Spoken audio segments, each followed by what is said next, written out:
Nous allons étudier le premier daf B dans Masechet Nazir. Et donc la Mishnah commence Kol Kinouye Nezirut Kanezirut. Ici on parle de Kinuyim comme on a vu dans Masechet Nedarim. Kinuyim ce sont les Leshonot, les langages qui ressemblent au mot Nazir, donc à la formule classique de Nazir, mais qui sont finalement un langage déformé que l'on verra dans la suite de la Mishnah. Mais la Mishnah, même si elle annonce Kinouye Nezirut, ne donne pas tout de suite la liste des Kinouye Nezirut et donne d'autres cas. Omer Ehe Arez et Nazir. Celui qui dit je serai sera Nazir. Celui qui dit Ehe Nae, je serai beau. Nazir, Nazik, Naziach, Paziach, Arez et Nazir. Et après la Mishnah enchaîne sur ces fameux Kinouim, ces fameuses formules qui ressemblent à la formule de base, mais qui finalement sont des déformations. Donc Nazik, Naziach, Paziach. À ce moment-là, il sera aussi Nazir. Et la fin de la Mishnah nous rapporte d'autres cas où la personne prend ses cheveux et parle de langage qui connote le fait qu'il va laisser pousser ou lisser ses cheveux, qu'on verra plus tard. Areni misalsel, areni mechalkel, areni alay, les chaleurs pera, arez et nazir. Donc tous ces échanges-là qu'on verra dans la suite de la Gemara, c'est une manière d'allusionner le fait d'être nazir. Dernier sujet qui est marloquet Rabbi Meir Chachamim, Re'alai Tziporim, celui qui s'engage à emmener des Tziporim, donc c'est de la volaille, des oiseaux que l'on dormait en korban et qui est entre autres le korban qu'apporte le nazir. Rabbi Meir Omer nazir, Rabbi Meir dit qu'il est nazir, Chachamim Omrim et non nazir, mais dans tous les cas c'est dans certaines conditions que cette marloquet existe. Quoi qu'il arrive, ce qui est le premier sujet de la Gemara, c'est la question pourquoi la Mishnah commence par annoncer les Kinouye Nezirut, Kol Kinouye Nezirut Kanezirut, et au final, la Mishnah n'enchaîne pas tout de suite sur cet exemple, et enchaîne sur des exemples, ce qu'on appelle Yadot, c'est-à-dire Ehe Nazir, je serai, et bien il sera Nazir, Ehe Nae, je serai beau, ou les cas où il dit Ehe, et que quelqu'un passe devant lui, donc l'agma tout de suite enchaîne, Mirdetana Vesedanashim, déjà, Kae, Maïta Amatane Nazir, première question, Mechila, avant cela déjà, c'est pourquoi parler de Nazir à ce moment-là du Talmud. L'Agma dit, puisqu'on est dans Seder Anashim, qu'on est dans la partie du chasse, une des 6 parties du chasse qui parle de tout ce qui est lié aux femmes, tout ce qu'il y a Kiddushin, Gitin, il y a Ktuvot, on a fait Ktuvot, on a fait Yebamot, on a fait Nedarim, eh bien, Maïta Matane Nazir, quel est le rapport avec Nazir? Tana Akrakae, la Gemara nous dit que le Talmud s'est basé, enfin la Mishnah en tout cas, s'est basé sur les psukim, Vehaya imlotim tsahen be'enav, lorsque la Torah nous parle de celui qui veut divorcer sa femme parce qu'il a trouvé quelque chose qui n'allait pas, Migaramla la avera, yayin qui fait en sorte qu'une femme peut fauter, en général, ou la faute, c'est le vin, Vekaama, Kolaro Esota Bekilkula, Yazir Asmominayi. Tout celui qui voit une femme qui est Sota, donc qui a fauté, eh bien, il doit s'interdire le vin, puisque c'est le vin qui a fait fauter cette femme, et que la personne doit justement prendre ce neder sur elle. Donc il y a un lien entre Nashim et les relations interdites, et de l'autre côté, tout ce qui est le vin, qui peut entraîner justement ces fautes, et donc le fait de s'engager à être nazir, qui je le rappelle, nazir c'est le fait de ne pas consommer de vin, de ne pas se couper les cheveux, et de ne pas s'impurifier au contact d'un mort. Maintenant la Gemara pose la fameuse question, qui est assez classique en début de Masechet très souvent, ici, pourquoi Patar Bekinouin ou Fareshadot. La Mishnah nous annonce les kinouim, donc les déformations des formules de Nazir, mais tout de suite on enchaîne, ou Fareshadot, on enchaîne ce qu'on appelle Yadot. Yadot, c'est lorsque l'on a affaire à des halachot qui sont liés à la parole, un engagement qui est lié à la parole, que ce soit les kiddushin, un mariage, que ce soit Neder, ou ici, donc Nazir, un Neder de Nazir. À chaque fois que l'on a un engagement par la parole, normalement il faudrait que la formule soit complète, mais on a parfois ce que l'on appelle Yadot.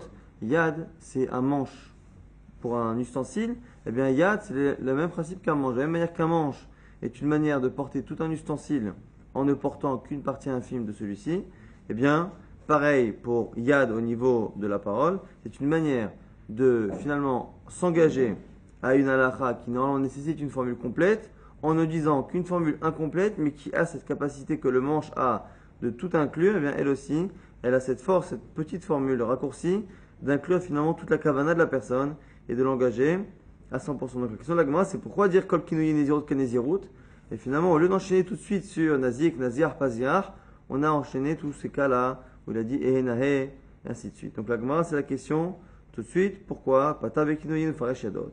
Amar Rava, Rava propose, nous dit quoi Amar Rava, veitema, kede chisure mersera, vechikatane. Si tu veux, tu as qu'à dire qu'il manque des mots dans la Mishnah. Kol kinoyin nezirut kanezirut, veyadot nezirut kanezirut. En fait, on a oublié d'introduire qu'on allait annoncer à la fois les kinuyim, donc les déformations des formules, et à la fois les yadot, donc les formules incomplètes. Velo en yadot, et voici, donc on commence tout de suite à expliquer les yadot. Omer ehe, rezenazir vechoule. L'agma dit velifrosh kinuyim veresha. L'agma dit pourquoi alors? Si on annonce A et B, on aurait dû commencer par expliquer de manière précise A plutôt que B. Kol kinuye nezirut kanezirut, kol yadot nezirut kanezirut. On aurait dû commencer par expliquer tous les cas de kinuyim, puisque ici le chisure mersera, le rajout que l'on fait dans la Mishnah en général n'est pas dans les premiers mots, parce qu'on part du principe qu'on n'a pas pu oublier les premiers mots de la Mishnah. Donc le rajout est fait après les premiers mots, et donc on imagine qu'on aurait dû commencer par expliquer les kinuyim. L'Agmara répond Tana me'ou salik haou mefaresh beresha. L'Agmara propose de dire que le Tana en général dans la Mishnah a l'habitude, lorsqu'il annonce une liste et qu'après il explique tout ce qu'il y a dans cette liste, a l'habitude de commencer par expliquer ce qui était la fin de la liste. C'est-à-dire, je vais vous expliquer A et B, et voici l'explication de B, puis celle de A. Donc on fait AB, et après on explique B, puis A. Comme ça que la Gemara propose. C'est pour ça qu'on a dit Kinuyim. Il faut rajouter qu'à la base, dans la Mishnah, il y avait Yadot, et que dans l'explication, on a commencé par Yadot. Keditnan et la Gemara enchaînent sur des exemples où effectivement, on voit que ça marche comme cela. Lorsqu'on fait une liste et qu'on annonce plusieurs choses, A, B, C, on finit par expliquer C, B, A, et ainsi de suite. Keditnan. Bame malikin ou mame en malikin. Dans la Mishnah qui parle de ce avec quoi on peut allumer les bougies de Shabbat ou pas, voici avec quoi on peut allumer, et voici avec quoi on ne peut pas allumer. Faresh, dans l'explication, on commence par quoi? En malikin vechoule. On commence par ce qui ne peut pas être utilisé. Donc on voit qu'effectivement, on commence à l'envers de la liste que l'on a annoncée. Bame tomnin ou bame tomnin, pareil pour les choses, les matériaux dans lesquels on a le droit d'enfouir une marmite avant Shabbat. On annonce ce dans quoi on peut enfuir et ce dans quoi on ne peut pas. On faresh en tomnin beresha. Et on commence par expliquer la fin, ce dans quoi on ne peut pas enfouir. Pareil, on a aussi le Mishnah qui annonce dans Masechet Shabbat avec quoi une femme peut sortir ou ne pas sortir comme bijou. Et finalement on enchaîne par explication de ce qu'elle ne peut pas porter pour sortir. Vehatnan, bame behema yotza. Et la Gemara maintenant nous dit oui, mais le problème c'est qu'il y a certains cas où ça ne fonctionne pas comme ça. Dans la même Masechet Shabbat, dans le Pérek, juste après le cas de la femme, on parle de quels sont les ustensiles que l'on peut poser sur un animal. Et là, lorsqu'on annonce avec quoi l'animal peut sortir et ne peut pas sortir, on commence à expliquer ce avec quoi l'animal peut sortir. Donc on fait A, B et après on explique A puis B. Et donc du coup cela contredit ce principe que l'on vient d'expliquer. Pareil, yish nochalin ou manchinin, nochalin velo manchinin, manchinin velo nochalin, lo nochalin velo manchinin. On explique là-bas dans les relations de filiation, dans les relations familiales, il y a certains rapports qui permettent d'hériter de l'un, mais aussi d'hériter de lui, donc de faire hériter et d'hériter. Nochalin velo manchinin, prendre et ne pas donner à l'autre, et ainsi de suite. Et dans l'explication, Faresh et l'Onochali ou Manchilin, on commence à expliquer le premier cas. Donc on a plusieurs types. On a A, B, C, D, et on finit par expliquer dans l'ordre A, B, puis C, puis D. Et là, le Olam, Tane Achiv et Tane Achiv. Donc la Gemara, du coup, est obligée de conclure que finalement il n'y a pas de règle, et que parfois le Tana utilise un ordre et parfois un autre ordre. C'est-à-dire que lorsque l'on annonce une liste de choses que l'on va expliquer, on peut dire A, B, C, et finalement commencer par expliquer A, B, C, et parfois on peut dire A, B, C, et finalement expliquer C, B, puis A. Donc il n'y a pas de logique, si ce n'est une logique en fait locale à chaque fois. Donc du coup il faut expliquer, il n'y a pas de règle finalement globale dans tout le chasse, mais plutôt une règle différente en fonction à chaque fois du cas particulier. Donc la Gemara va essayer de comprendre. Et là, Atam, de Isura de Nafsha Hu, Mefaresh Isura de Nafshe Beresha. Alors la Gemara nous dit c'est quoi la différence? C'est que lorsque l'on parle de l'interdit qui concerne la personne elle-même, eh bien on commence par parler de l'interdit. Donc dans le cas par contre de la femme, l'autre Isha, la femme ne peut pas sortir. Donc la femme peut sortir avec certaines choses mais pas avec d'autres. comme c'est un issour qui concerne l'homme ou aussi la femme, eh bien c'est grave, et donc du coup on commence par le issour, parce qu'il est interdit. Gabe behema de isura, aide behemahu, deate, mefaresh et teraberesha. Mais par contre, par rapport au Pérec, au chapitre d'après qui parle dans Shabbat, des objets avec lesquels les animaux ne peuvent pas sortir, parce qu'on n'a pas le droit de faire porter les animaux, comme l'interdit passe par l'animal et n'est pas directement fait par l'homme, eh bien c'est, on va dire, entre guillemets moins grave, et donc on commence par ce qui est autorisé. Pareil pour le Pérec qui parlait des héritages. On explique d'abord là où on parle de Nochalin, ceux qui peuvent réellement hériter, donc c'est ceux qui en général ont une relation dans les deux sens, qui peuvent à la fois hériter et faire hériter à l'autre. Et chez nous, l'ifrosh kinu beresha et la inu tarama. Pourquoi chez nous finalement on commence par expliquer donc les kinuyim, les yadot, alors qu'on a annoncé kinuyim et yadot. Pourquoi? Et la inu ta'am yadot au il ve'atyan le midrasha chavevine.